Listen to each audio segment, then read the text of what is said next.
우리가 성경을 읽을 때 신약과 구약을 접근하는 방식이 조금 달라야 됩니다.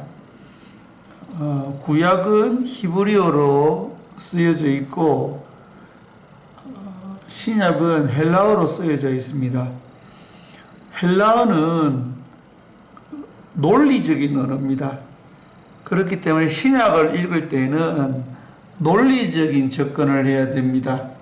그래서 귀납법적 성경 연구가 신약 연구에는 좋고요. 구약은 히브리어로 기록되어 있는데요. 이 히브리어는 그림 언어입니다. 그래서 이 연역법이 구약 성경을 이해하는 데에는 큰 도움을 줍니다.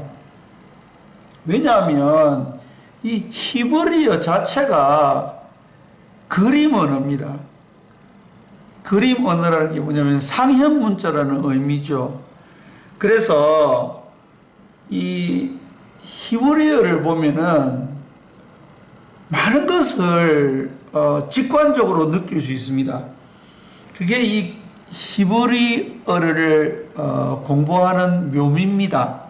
그리고 히브리어를 알면 좀 더 계시가 뚜렷해지고 하나님의 말씀에 대한 이해가 깊어집니다. 왜냐하면 이 히브리어 자체가 상형 문자입니다. 하나님께서 모세에게 이제 애굽으로 가서 나의 백성들을 이끌고 나와야겠다. 너가 그 일을 좀 해야겠다. 그렇게 하나님께서 모세에게 말씀하시니까 모세가 이런 변명 저런 변명을 하는 가운데 제가 만약에 이스라엘 백성들에게 가서 하나님이 너희를 애굽에서 불러내신다라고 이야기할 때에 너를 보내신 분이 누구냐라고 그렇게 이스라엘 백성들이 물으면 제가 뭐라고 대답해야 되겠습니까? 라고 이야기했을 때에 하나님께서 하나님의 이름을 알려주십니다. 그게 이제 여러분들이 지금 보고 계신 이 4개의 글자인데요. 이게 히브리어는 본래 모음이 없습니다. 자음으로만 원래 구성되어 있는 그러한 글자인데요.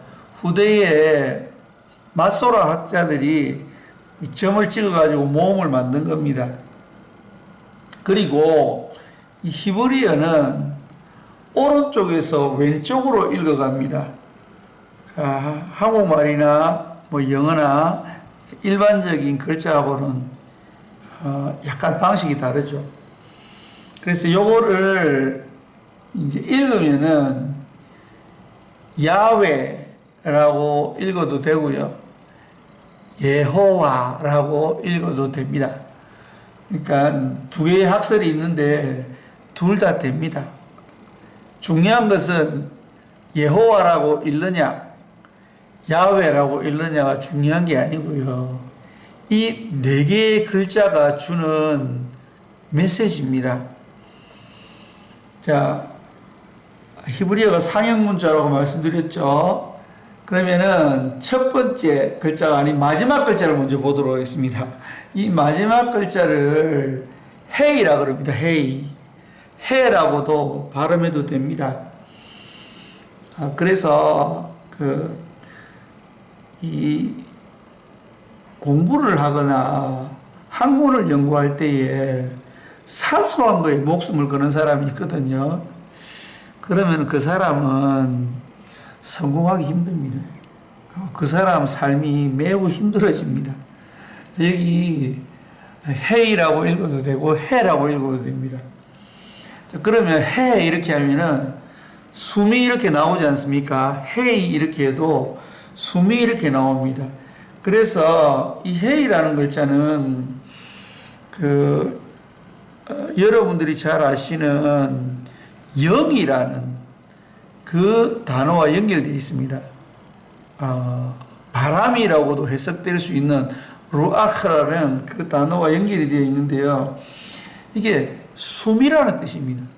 숨이라는 의미가 이 단어에 있거든요. 여러분 이거 보면은 사람의 머리 같고 여기 보면 이게 이제 목구멍 같지 않습니까? 그래서 헤이 하면 이렇게 바람이 싹 나옵니다. 목에서부터 바람이 싹 나오는 것처럼 바람이 나오는데 이 바람이 하나님께서 사람들에게 아담에게 불어넣으신 그 하나님의 생기죠. 그래서 이 단어가 헤이라는 단어고요. 하나님은 영이십니다. 거룩한 영이시죠. 그래서 이 헤이라는 단어가 하나님을 나타내는 단어이기도 합니다.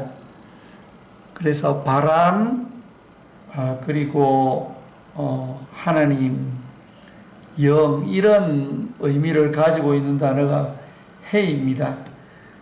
시편 33편 6절에 보면 여호와의 말씀으로 하늘이 지음이 되었으며 그 만상이 그 입기운으로 이루었도다 할 때 이 입기운이 루아흐라는 단어로서 영, 바람이라고 해석될 수 있는 단어입니다.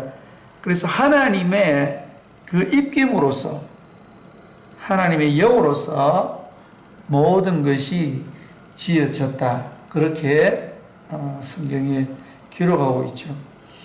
그 다음에 이제 여기 있는 이 단어가 바브라는 단어인데요. 여러분 여기 바브라는 단어를 보면 글자를 보면은 단어가 아니고 글자입니다. 제가 말씀드렸죠. 제가 캄보디아에 온 지 20년이 이제 다 돼가기 때문에 한국말도 잘 못하고 그렇다고 뭐 캄보디아어도 썩 잘하는 편은 아닙니다. 그래서 제가 한 번씩 말 실수를 하더라도 여러분들이 잘 알아들으시기 바랍니다. 여기 바브라는 이 단어가 보면은 여러분 이 단어가 꼭 못같이 안 생겼습니까?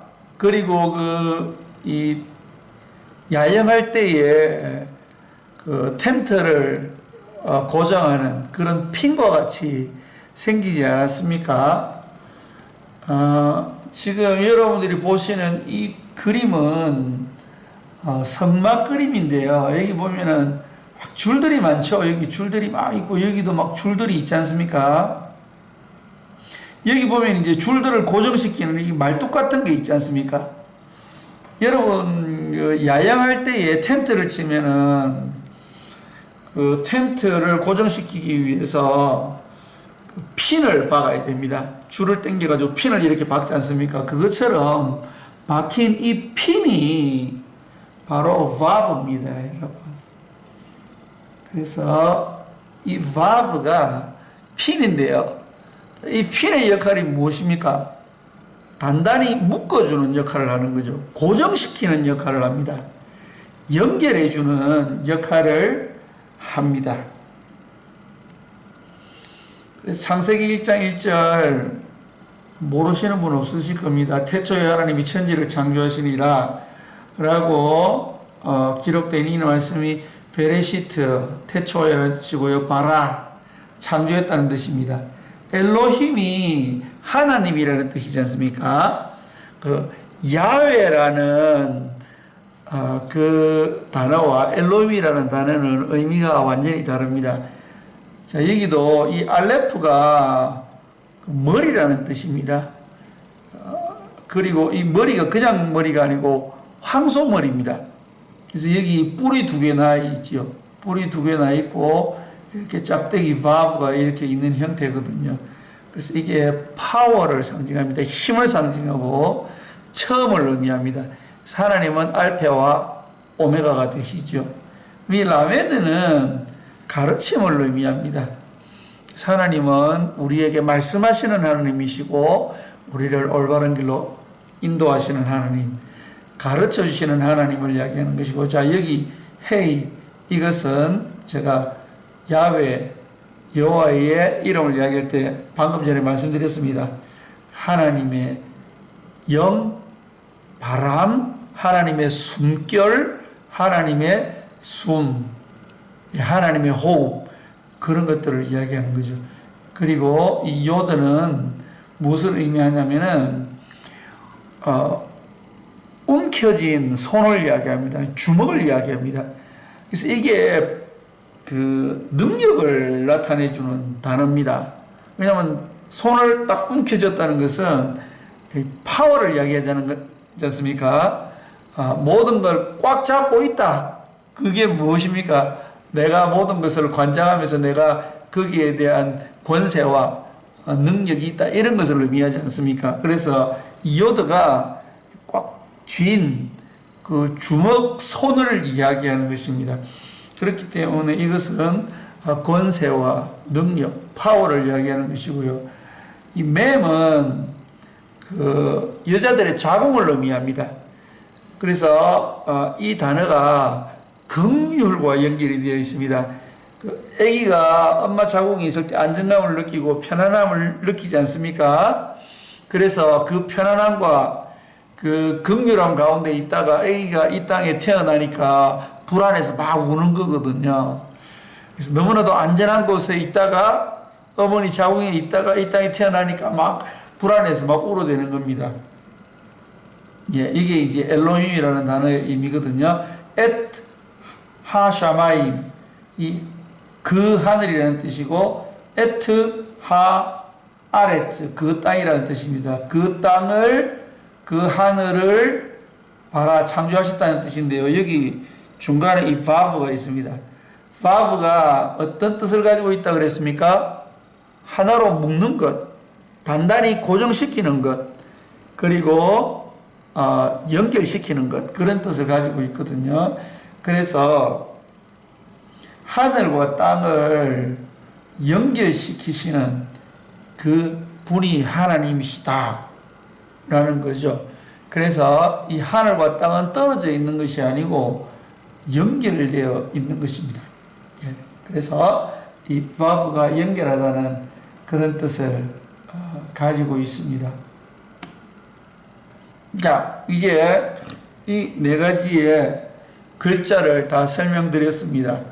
자, 헤이, 이거 바브, 헤이, 요드.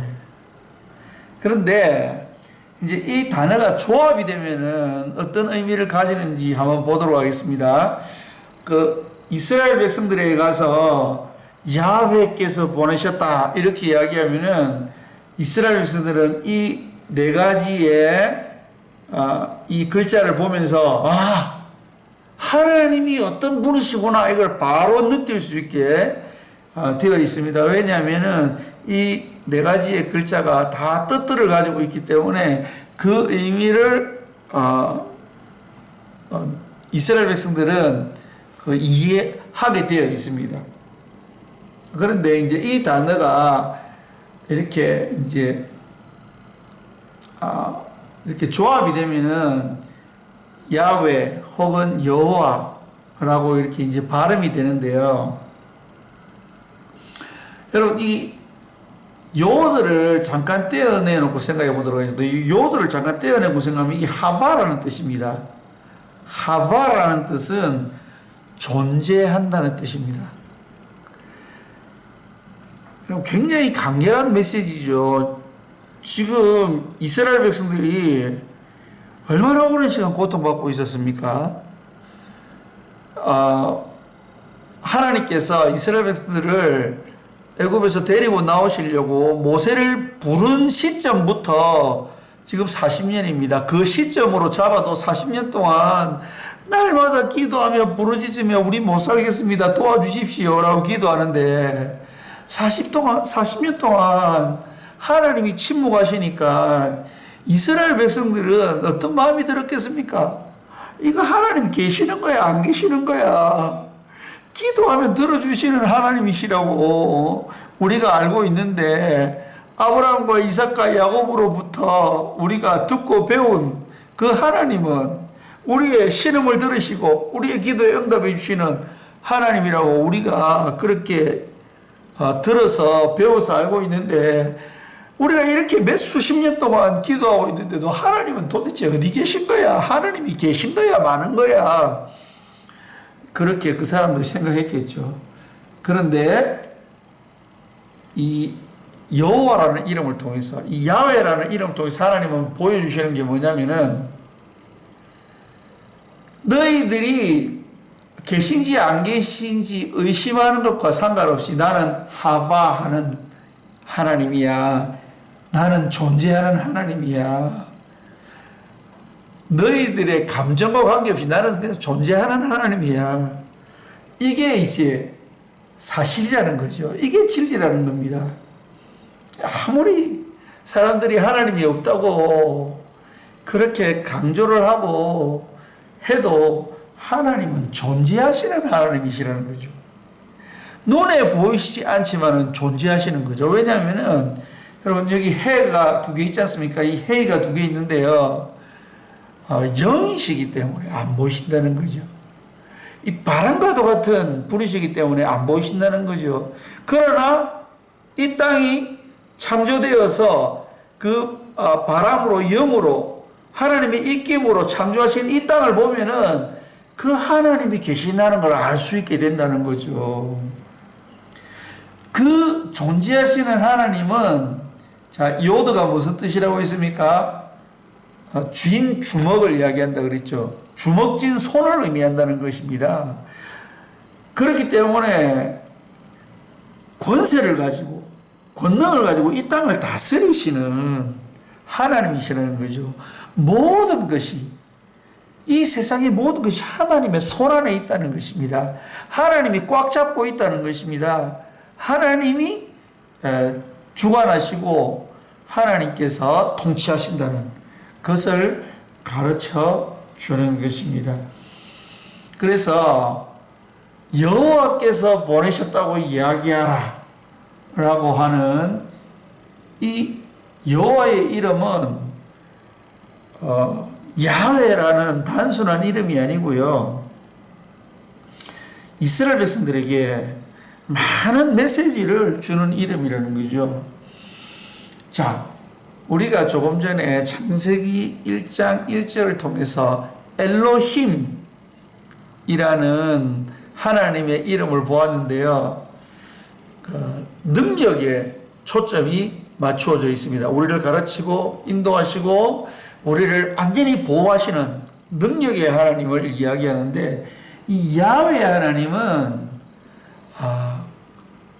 관계를 중요시하는 특성을 우리에게 알려주고 있습니다. 여기 이 바브라는 이 글자가 무엇을 의미한다 그랬죠? 묶는 것, 고정시켜주는 것, 연결시켜주는 그런 역할을 하지 않습니까? 그래서 여기 지금 보면 해가 두 개가 있습니다, 여러분. 여기 숨이라는 뜻이거든요. 영이라는 뜻도 있고 바람이라는 뜻도 있다고 했는데, 여기 이제 그 숨, 호흡이라는 의미로 볼 때에, 그럼 숨을 쉰다는 건 생명이 있다는 거지 않습니까? 호흡이 끊어지면 죽는 겁니다. 그렇기 때문에 호흡이 있다는 것은 살아있다는 것입니다. 그러니까 하나님은 살아계신 분이죠. 그러면 왜 여기 해가 두 개가 있느냐? 하나님은 산영이십니다. 로마서에 나와 있죠. 예수님은 산영이십니다. 성령님은 산영이십니다. 살려주시는 영이죠. 그 살아계신 하나님께서 인생을 지으시고 흙으로 만든 인생에게 생기를 불어넣어 주심으로써 그 인간이 생명을 가지게 된, 하나님의 생명을 가지게 됐다는 겁니다. 이것이 바로 하나님께서 하나님의 형상과 하나님의 모양을 따라서 인생을 창조하셨다는 그런 의미죠. 그렇기 때문에 이 해인은 능력을 가지신 전능하신 하나님을 이야기하는 것이고, 그 다음 나오는 이 해인은 하나님으로부터 생명을, 하나님으로부터 참 생명을 부여받은 인생을 이야기하는 것입니다. 그런데 이 인생의 이 생명은 하나님과 연결되어 있을 때에만 이 생명이 유지되어 수 있는 것입니다. 그렇기 때문에 반드시 하나님과 함께 있어야 되고, 하나님께 묶여 있어야 되고, 하나님과 연결되어 있어야 되는 거죠. 그것을 이야기하는 것입니다, 여러분. 인생이 범죄함으로 이 연결고리를 끊어버렸죠. 연결고리를 끊어버림으로써 인생은 육체가 되었습니다. 참 생명이 없어져 버린 거죠. 그래서 창세기 6장에 하나님의 영이 사람과 더 이상 함께하지 않겠다 그랬습니다. 왜냐하면 사람이 스스로 그 하나님과의 관계를 끊어버렸기 때문에요.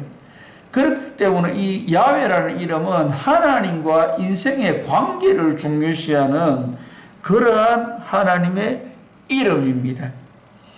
그렇기 때문에 매우 친근한 이름입니다. 여러분, 하나님, 엘로힘 이렇게 이야기하면 굉장히 멀리 계신 듯한, 우리와는 전혀 다른 그 육체를 가진, 인생과는 전혀 다른, 근본적으로 다른 그런 전능하신 하나님을 이야기할 때에 엘로힘이라는 단어를 씁니다. 여러분, 성경 읽으실 때에 하나님이라는 단어가 나오지 않습니까? 틀림없이 하나님의 능력과 초월적인 그러한 존재로서의 하나님이 나타내시고자 할 때 엘로힘이라는 단어를 씁니다. 그러나 하나님이 친근하고 가까이 계시고 우리를 돌봐 주시고 하는 그런 느낌을 주실 때는 이 야훼라는 이름을 쓰시죠. 여호와라는 이름을 쓰십니다. 그래서 하나님께서 약속을 해 주셨습니다.